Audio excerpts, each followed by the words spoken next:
दोस्तों इस वीडियो में बात करेंगे कि इसरो ने चंद्रयान 3 को कैसे लैंड किया था। इसरो ने चंद्रयान को लैंड करने के लिए 4 स्टेप तैयार किया था जिसे पावर डिसेंट फेज कहा जाता है। अब हम समझेंगे हमारा लैंडर चांद की सतह से 30 किलोमीटर की ऊंचाई पर मौजूद है। अभी लैंडर का ऑर्बिटर स्पीड यानी हॉरिजॉन्टल स्पीड 1.68 किलोमीटर पर सेकेंड पर रखा जाएगा। शुरुआत में वर्टिकल स्पीड कम ही रहेगा। लैंडिंग का इस पड़ाव को रफ ब्रेकिंग फेज कहा जाता है। लैंडर के रफ फेज की शुरुआत में लैंडर का चांद की सतह की ओर गिरने की स्पीड यानी वर्टिकल स्पीड कम ही रखा जाएगा और रफ फेज के अंतिम चरण पर वर्टिकल स्पीड को धीरे धीरे बढ़ाया जाएगा और हॉरिजॉन्टल यानी ऑर्बिटर स्पीड को कम किया जाएगा।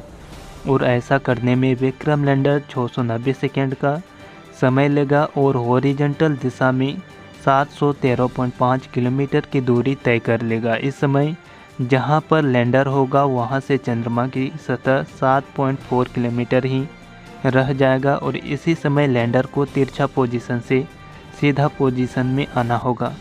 इसके बाद विक्रम लैंडर लैंड करने के लिए सही जगह का चुनाव करके उस जगह पर लैंड करेगा। यहाँ पर आप देख सकते हैं चंद्रयान 3 का लैंडिंग प्रोसेस शुरू किया गया है। अभी तक सब कुछ सही काम कर रहा है। स्क्रीन में आपको ग्राफ में दिखाई दे रहा होगा। यह ग्राफ ऊर्ध्वाधर ऊंचाई और क्षैतिज लंबाई का ग्राफ है। इस ग्राफ में आपको एक बिंदु चलते हुए दिखाई देगा। यह बिंदु विक्रम लैंडर को दर्शा रहा है। अगर आप सोच रहे हैं लैंडर को इसरो के वैज्ञानिक कंट्रोल कर रहे हैं लैंड करने के लिए, तो ऐसा नहीं है। इस समय चंद्रयान 3 को ऑटो पायलट मोड में रखा गया है, यानी अभी जो कुछ भी लैंडर कर रहा है ये खुद लैंडर ही डिसीजन ले रहा है कि मुझे क्या करना है। अभी हमारा विक्रम लैंडर 29 किलोमीटर की ऊंचाई में मौजूद है और इसका जो वर्टिकल वेलोसिटी है वो 18 मीटर पर सेकेंड है और इसका हॉरिजॉन्टल वेलोसिटी 1100 मीटर पर सेकेंड है। और ये जो हॉरिजॉन्टल वेलोसिटी है ये बहुत ज़्यादा है, तो इसी को कम करने के लिए इसका डायरेक्शन कुछ तिरछा रखा गया है और ये लगभग 29 मीटर की ऊंचाई किलोमीटर की ऊंचाई में है। तो ये अभी तो ऊंचाई में है, तो इसको जो स्पीड है यानी ब्रेक लगाया जाएगा तो धीरे धीरे कम होता जाएगा। तो अभी तो सब कुछ नॉर्मल है और बेहतर तरीके से काम कर रहा है। तो ठीक है, सब कुछ ठीक है, चलने दो। यहाँ पर जो ग्राफ है वो नंबर है वो धीरे धीरे डाउन हो रहा है। अभी 28 किलोमीटर ऊंचाई पर मौजूद है। ऐसे ही घटते जाएगा धीरे धीरे। ये सारा चीज़ कैलकुलेशन के अनुसार डाउन हो रहा है। तो इसका मतलब ये है कि हमारा जो सिस्टम है बेहतर तरीके से काम कर रहा है। यहाँ पर रफ ब्रेकिंग स्टेज है, यानी लैंडिंग का ये पहला स्टेज है। तो ये सब चीज़ हमारा विक्रम लैंडर ऑटोमेटिक ही कर रहा है। ऑटोमेटिक करने का मतलब ये खुद ही कर रहा है और इसको सिर्फ एक बार कमांड दिया गया है, यानी इस मोड को ऑन किया गया है ऑटोमेटिक मोड को, तब ये खुद ही इसको अपने आप को कंट्रोल कर रहा है कि हमें किस तरीके से लैंड होना है। इसमें बहुत सारे सेंसर लगाए गए हैं क्योंकि ये एक रोबोट्स की तरह है, एडवांस मशीन की तरह है और इसमें बहुत से कैमरा भी लगाए गए हैं ताकि इसका जो इमेज है आसपास के यानी चंद्रमा की जो सतह है इसको कैप्चर किया जा सके। अभी हमारा 21 किलोमीटर की ऊंचाई तक पहुंच चुका है। ठीक है, यहाँ पर हॉरिजॉन्टल स्पीड को कम करना है क्योंकि ये बहुत ज़्यादा है। ये कम हो जाएगा क्योंकि जैसे जैसे हमारा जो विक्रम लैंडर है चंद्रमा की सतह की ओर बढ़ेगा तैसे तैसे हमारा जो हॉरिजॉन्टल स्पीड है वो कम होते जाएगा। ठीक है, अभी हमारा रफ ब्रेकिंग स्टेज में ही है। अब ऐसे ही घटते जाएगा और ये जो चंद्रयान 3 है इसमें बहुत सारे अपडेट किए गए हैं, क्योंकि पिछले बार जब चंद्रयान 2 को लॉन्च किया गया था वो इसी लैंडिंग प्रोसेस के दौरान ही वो भी क्रैश हो गया था, क्योंकि उसमें भी कुछ कमियां होगी, उसी के वजह से ये वो क्रैश हो गया था।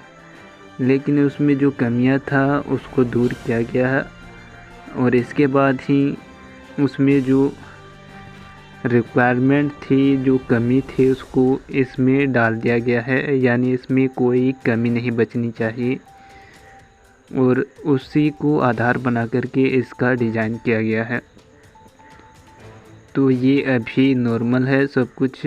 अभी हमारा जो विक्रम लैंडर की जो ऊंचाई है 14 किलोमीटर की ऊंचाई तक पहुंच चुका है।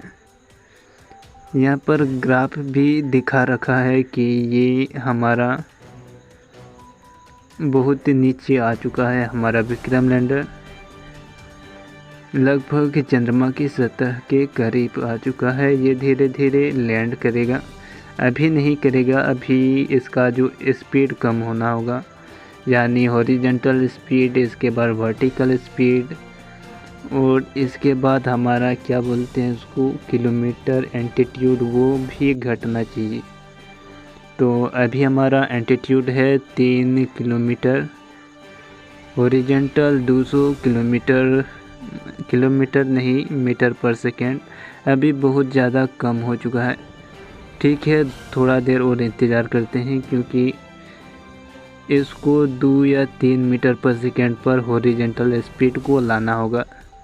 इसके बाद ये अपने आप को क्या करेगा, सीधा कर लेगा और इसके बाद ये रिसर्च मतलब खोजेगा कि कहाँ पर हमें लैंड करना है, कहाँ पर नहीं, क्योंकि हम ये जानते हैं कि चंद्रमा की सतह गड्ढों से भरे हुए होते हैं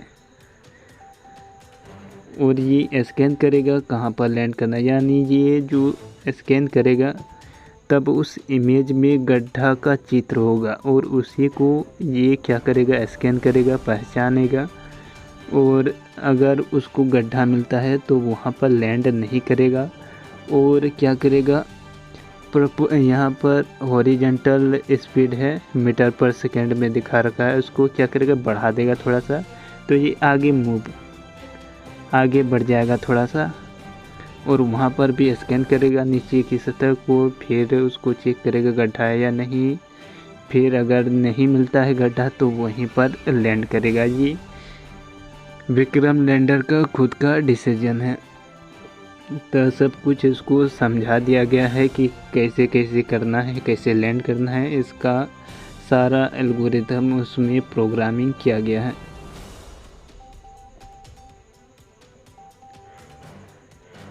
तो ये सारा चीज़ प्रोग्राम के अनुसार हो रहा है।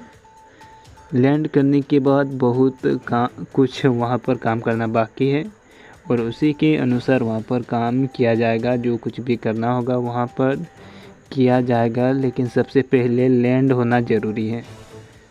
तो लैंडिंग एक बहुत चुनौती है, बड़ी चुनौती है, क्योंकि हर देश लैंडिंग के दौरान ही, यानी कोई भी मिशन अगर कोई भी देश का, किसी भी देश का अगर अंतरिक्ष एजेंसी किसी मिशन को अन्य ग्रहों पर भेजता है तो सबसे चुनौती वाला जो भाग है वो है लैंडिंग प्रोसेस, यानी लैंडिंग के दौरान ही क्रैश होने का खतरा होता है और यही सबसे चुनौती भरा काम होता है वैज्ञानिकों के लिए और इसको सबसे पहले सॉल्व करना भी ज़रूरी है।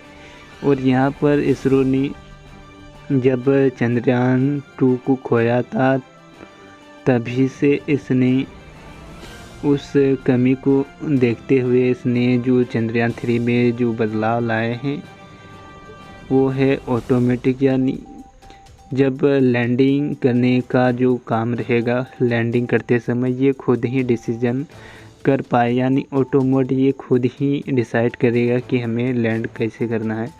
तो इस तरीके से खुद ही ऑटोमेटिक लैंडिंग सिस्टम को डेवलप किया है और इसी को चंद्रयान 3 में डाल दिया गया है, जो चंद्रयान 2 में नहीं था।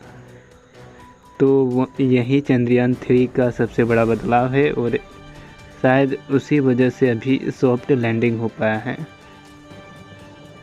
देखो, किसी भी चीज़ को हाथ से कंट्रोल करना थोड़ा मुश्किल हो जाता है, लेकिन अगर हम पहले से कैलकुलेशन करके उसमें ऑटोमेटिक डाल देते हैं, अगर सिस्टम में कोई गड़बड़ी नहीं होता है तो 100% लैंड करने का चांसेस बढ़ जाता है। तो अभी यहाँ पर आप देखेंगे कि ये जो विक्रम लैंडर है बेहद करीब आ चुका है।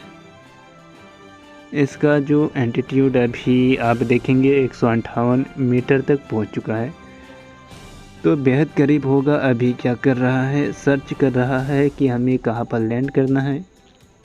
तो डिसीजन करने दो उसको, कहां पर लैंड करेगा नहीं करेगा। इसको दक्षिण यानी चंद्रमा के दक्षिणी ध्रुव पर इसको भेजा गया है चंद्रयान 3 को, क्योंकि कई चीज़ों जैसे पानी या अन्य मिनरल्स या कई ऐसे चीज़ों का यहाँ पर अनुमान लगाया गया है, क्योंकि अन्य देशों ने इस चंद्रमा के दक्षिणी ध्रुव पर जाने की कोशिश नहीं की है। और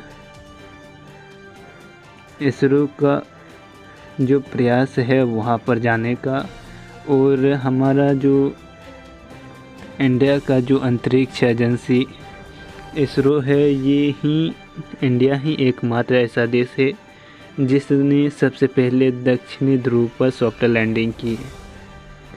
रूस ने भी अपना चंद्रयान यानी लूना 25 को भेजा था, लेकिन उसका जो लूना 25 है वो इसी प्रोसेस के दौरान ही क्रैश हुआ है, यानी लैंडिंग के दौरान ही क्रैश हुआ है। सबसे बड़ी चुनौती यही है, और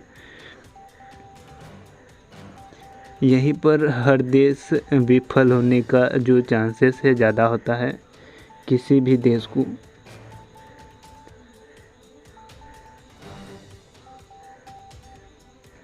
अभी हमारा फाइनल यानी लास्ट स्टेज है, हमारा विक्रम लैंडर यहाँ पर लैंड कर देगा।